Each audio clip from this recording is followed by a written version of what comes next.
பார்க்குறோமோ இல்லையோ சண்டை செய்யணும். அதுதான் இன்றைக்கி பண்ணாங்க ஜிடி மிடில் ஆர்டர்ஸ். ஆமாங்க, ஜிடியில் வந்து மிடில் ஆர்டர் சரியில்லைன்னு சொல்லிக்கிட்டே இருந்தாங்க. பட் ரதர்ஃபுல்லாக இருக்கட்டும், ஷாருக் கானாக இருக்கட்டும், நாங்களும் இருக்கோம், எங்களுக்கும் சான்ஸ் கொடுத்தா நாங்களும் சொல்லி அடித்தாங்க. பட் எல்எஸ்ஜி ஃபைனலாக ஜெயிச்சிட்டாங்கங்க.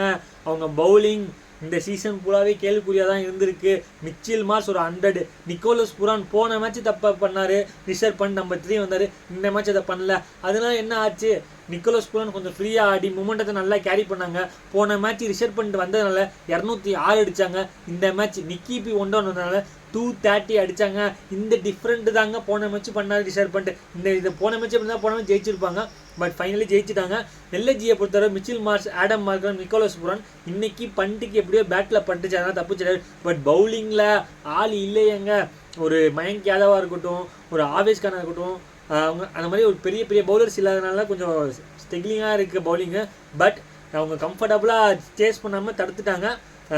ஷாருக் கானுக்கும் பாராட், ராதர்ஃபோர்டுக்கும் பாராட். பட் மிச்சில் மார்ஸ் தாங்க man of the match. Thank you guys.